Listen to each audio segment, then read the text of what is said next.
Whether you need help while you're working from home or you're back in the office, or maybe you're just not comfortable sending your kids into a group setting, either way, nannies are in high demand right now. So joining us this morning to talk about how to start the process of finding someone to take care of your most prized possession is Stephen Gross. He is the author of The Simplest Baby Book in the World. Good morning, Stephen. Thanks for being with us. Good morning. Thank you for having me.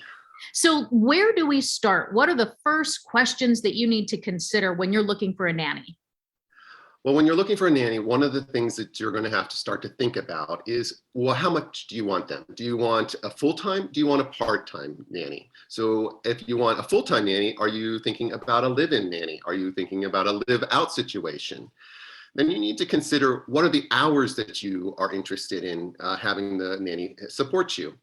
And then you also need to think about what is their compensation going to be? Are you going to pay hourly or are you going to pay annually? Then there is the vacation, the sick day policy. Are you going to provide a gas allowance? Do you want them to do chores in the house? What chores would you like? Do you want them to cook? Do you want them to do some laundry, some light cleaning? Are they going to be putting the baby to bed or bathing the baby? Is there a schedule? Lots of families have schedules. We use those in our house. Do you want them to follow that? I know that there are some services that you can go with, but there are also lots of people who will give, referrals. So do you make a contract or is it just a verbal agreement? How do you handle it? Because you are kind of becoming an employer and running a business.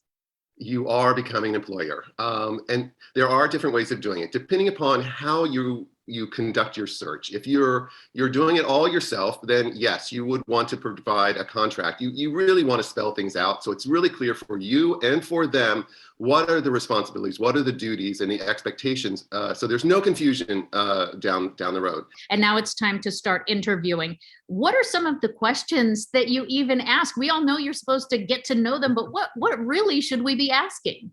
I break it down into like 4 categories of questions that I would ask. So there are general questions. So that's, how long have you been a nanny? How old were the kids that you were a nanny for? Were they infants? Were they toddlers? Do you have formal training as a nanny? Do you have CPR or first aid training? What if questions, it would be like, well, what if my child fell down and hit their head? What would you do? What if you got locked out of the house? What would you do? So it will give you a sense of how they think and how they would react to situations. Are your vaccinations up to date? Do you smoke? Do you vape?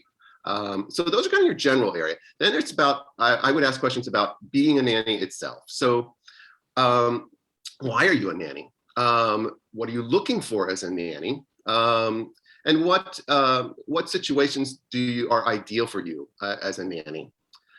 Then there's questions about dealing with the children. So it's how do you comfort a child? How do you deal with separation anxiety? How do you discipline a child? And you kind of have to agree on those up front because you want to make sure that those marry up. Give me an example of how you've disciplined a problem. Then there are the logistic questions. So this is the area of live in, live out. So depending upon if they're coming into the house or they're in the house full time, are they bringing their own food? Are they expecting that the food is going to be coming from the home itself? How do they get to work? If they have a car, is the insurance up to date? Is it a good functioning car? Does she have car or he have car seats? Absolutely, because anybody can tell you anything, but then there's the deep dive, so you really know who you're doing with. Thank you so much for the guidance and helping kind of open even my eyes as a new mom to the questions that I should be asking. So I really appreciate your insight. Oh, you're very welcome. We have a list of all of these things in the book and far, far, far more questions.